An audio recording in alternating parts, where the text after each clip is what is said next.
lot still to get done, and then they'll go home and pack, and we're off to Indy tomorrow morning.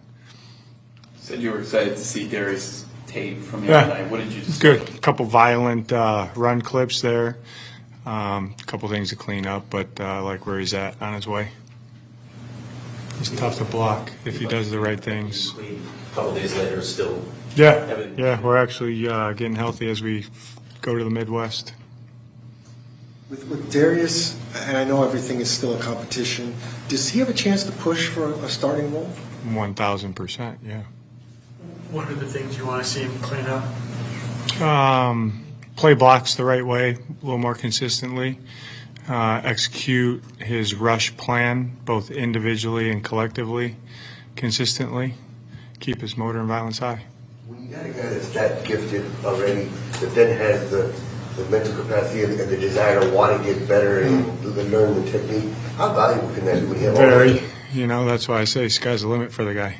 You know, we're pushing him, he pushes himself. So when you're, trying to get better every day and have a plan to get better every day, typically your game should be elevated.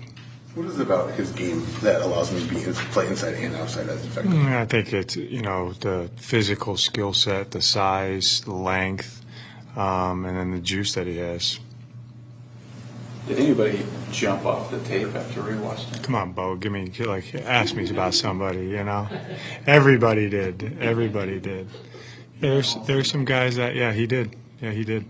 Forced a fumble, almost batted it back in. Was sticky in coverage, violent. He did a good job.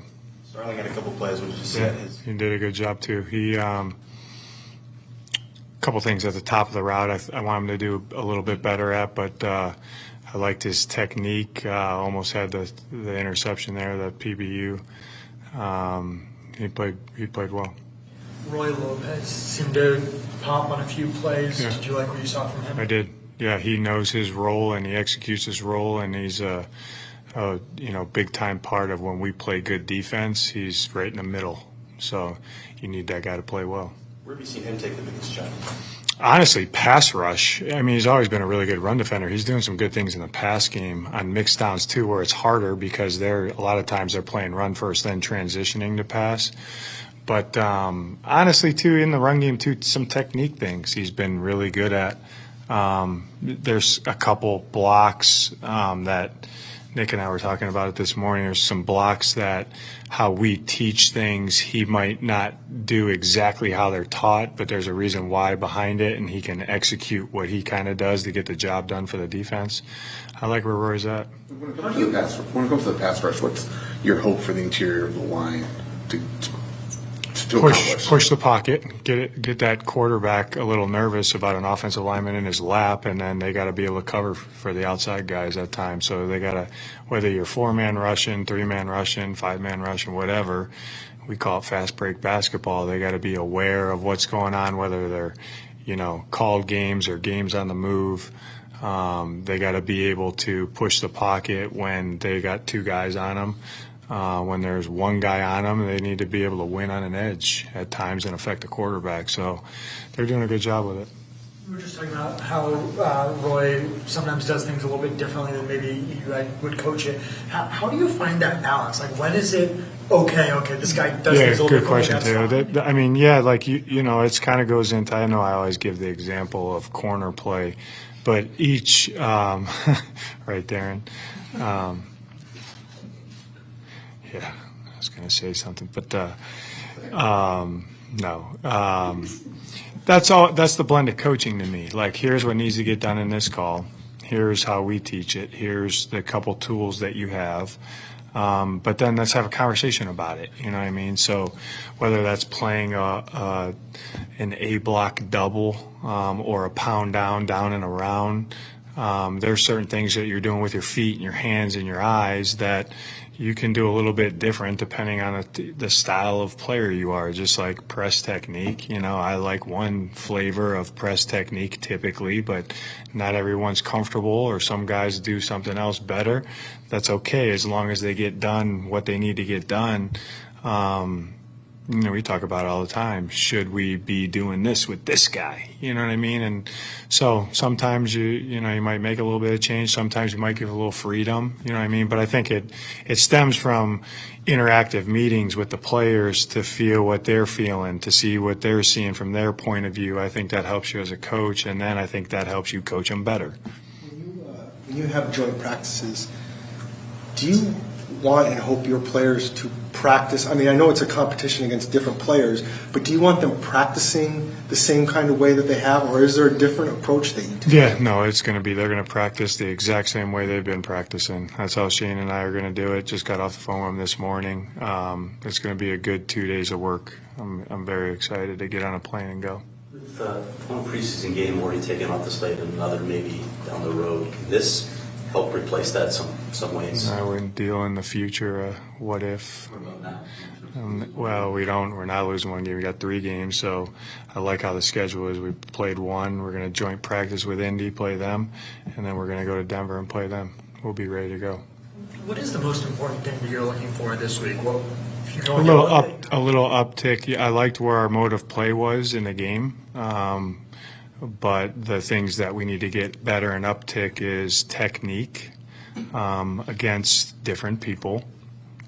And I would say execution of just schematic things within each group, So that's always probably going to be one of the answers, unless we decide to show up and not run and not hit people and not do those things, which hopefully those things stay consistent. Which you have to talk about those things because sometimes it doesn't. But our guys, they pretty much keep that consistent. I think there's things I pointed out today. We can always be better at that, and we'll always strive to be better at that. But,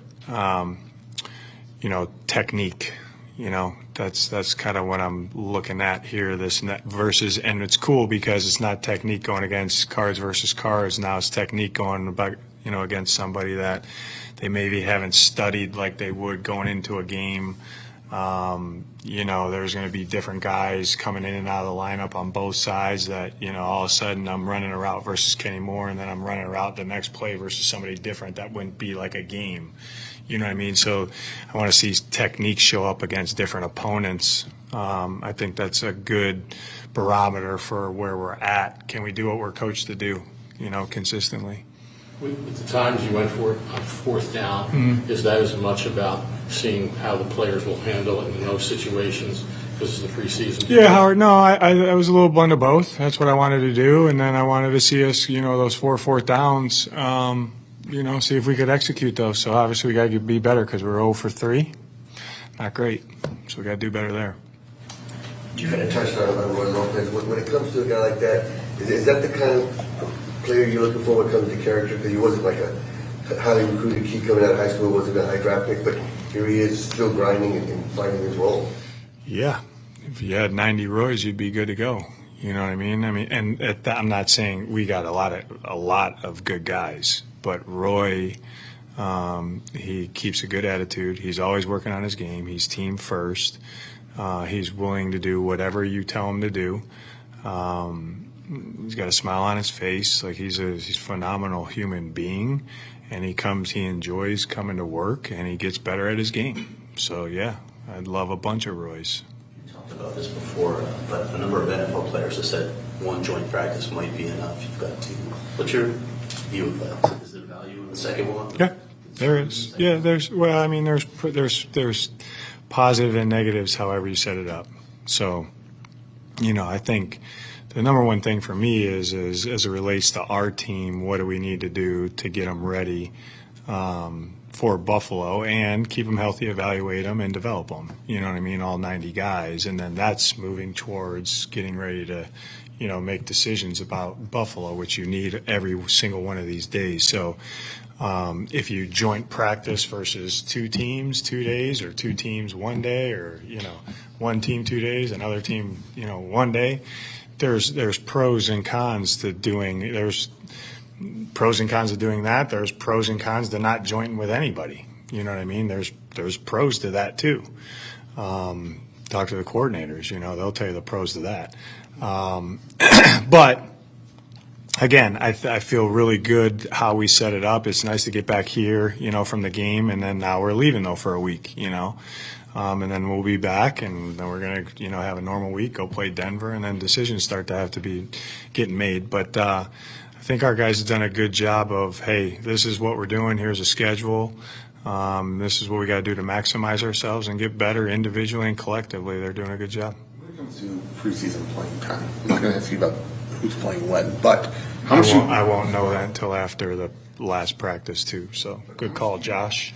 Boy.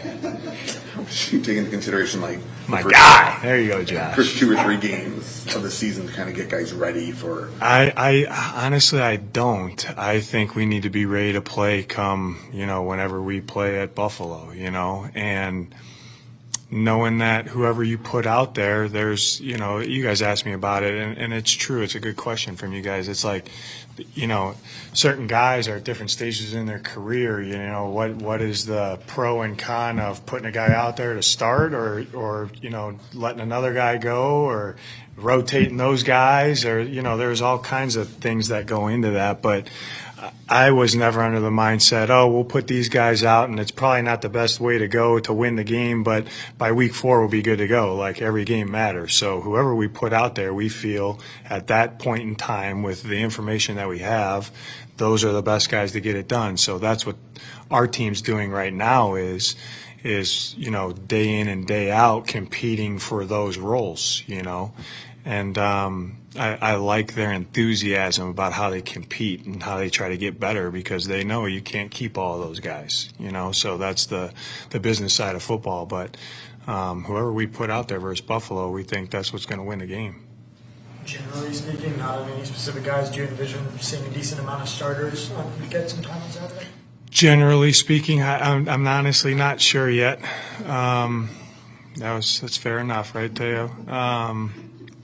We'll see how it goes. With 2, you should see the practice faces now from 2 days. Like, it's going to be a souped up 2 days, So we just got to see how that kind of goes. Do I have an idea? Yeah, I do. I don't really want to tell you guys, but a lot of that is going to depend on what happens Wednesday and Thursday, truthfully. So, all the factors that go into that, let's see where we're at Thursday night. And then we'll make those decisions. So the players right now are prepping for, hey, we're going to Indy for 2 very intense, hard, long practices that are both going to be, souped up. That's what you normally say when you're talking about a car, right? Souped up car. That are going to be souped up. Then there's going to be a mock game, and then we're going to play. So that's where they're going. That's their mind frame as they get on the plane. Obviously, the emphasis is going to be on the joint practices in the game, but is there anything off the field you have planned for team building at all? Well, they'll team build naturally, being in that hotel for a good amount of time. We were just talking about it actually because you got night practices, and I'm not going to wear them out before they're going to go on the field meeting-wise and stuff. So it's kind of like let them sleep in, have some meetings, things like that, get them off their feet, give them a couple hours, and then go practice, kind of the same deal. And then Friday we'll have our mock game, we'll have meetings, they'll be off in the afternoon a little bit, just like our normal Saturday would, but then Saturday you kind of got to wait around for a night game. Now we'll have walkthrough and stuff, but we're going to fill the time. I'm not going to take them off site to do anything. I like where we're at with that. They do a really good job for us. We have some things in the hotel that they are very competitive about against each other. I won't tell you guys what those things are, but they like to connect and hang out with their teammates. I'm sure a bunch of them will go eat together and things like that. But it's one of the positives about going somewhere, like we were at the Wigwam, or like we're going to Indy now for 4 days or whatever. They got to hang around with each other, but they kind of value that time too. So it'll be good for us. You talked about the quarterbacks after the game. What's your sense now after seeing the tape on how they did? Yeah, I thought Des did some good things. extended some plays. I know he ripped that. The protection was really good, but he ripped the third down to Zach. That ended up being an explosive play. Some things to get better at. Clayton came in, made some throws. The operation was pretty clean. Has some things he's got to clean up and get better at. So like where that's at. We'll see how that goes the next couple days, make a decision who's going in when, first half, second half, first quarter, third quarter, whatever we end up doing there. I like the plan laid out right now as we sit here today, but depending on what happens these next 2 days, we might adapt that. But they're both in a good spot, ready to go. I got you really praised after the game, Xavier Thomas. Yeah. Did the film back Jumped up? off the tape. Yeah, he did. My thing in OTAs, and you never know what's going. You got to talk to people. I guess you never know what's going through somebody's head unless you ask them. Sometimes you don't get the truth all the time either when you ask them. But I just felt like he was early in OTAs and maybe even earlier in camp, trying to just kind of figure it out a little bit. Well, when you're trying to figure it out on the fly, when the ball snaps, sometimes your physical traits don't show up. So what I was impressed about with him is I let it rip, cut it loose, whatever that means. I thought he did that. So that tells me that he's comfortable, he's not thinking, and now it shows what he can do physically. And I think that jumped off the tape to me. Also, what jumped off the tape about him is he's doing what he's coached to do, which for a rookie sometimes is hard. There's guys that are making some good plays, hanging in with technique, and then all of a sudden you throw on a tape. It's like, what are you doing? Like, we don't coach that, And that's just part about being a young guy, you know what I mean? I'm going to try something new. No, you don't do that. You just keep doing what you're doing, you know what I mean? Seriously. And he did what he was being coached to do by Rob. Rob's done a good job with him to kind of own it in. Here's what you got to do. Here's what you need to execute. Mentally, I think he's taken steps, and the physical tool set, rush ability, edge setting, I thought showed up in the game. So the challenge to him will be the couple mistakes that he made, clean those up, because we can control that.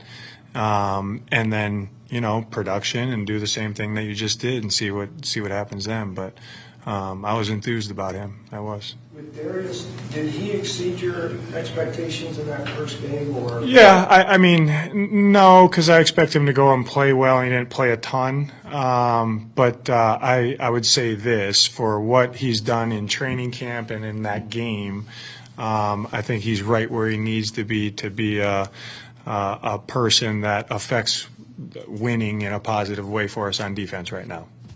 A lot of the veterans said that going from year one to year two under guys like Rallis and Petzing, they were able to kind of not think, like you just said, and play a little bit more faster. Did that jump off the tape to you whenever you watch back at it? Yeah, I mean, I think everybody's a little bit different. But again, Donnie, like year two, you should be a little bit further along. You know what I mean? And I think that some carryover and continuity of how things are being taught. I laughed. They knew the expectation, but just the tearing it all down, the expectations is how we practice, hearing it, a 50th time, not the first time. I think that helps, learning. But it's really that part, and we got a long way to go. But that part's really a credit to the players, I think. You know what I mean? So the coaches, we worked on some different things in the offseason, and we changed a couple things here and there to hopefully make it better. But the players are bought in, like this is what we have to know, and to go win games, so we better know it. So really I would say that's probably a credit to the players. Coach, thank you. Okay. Thanks, guys.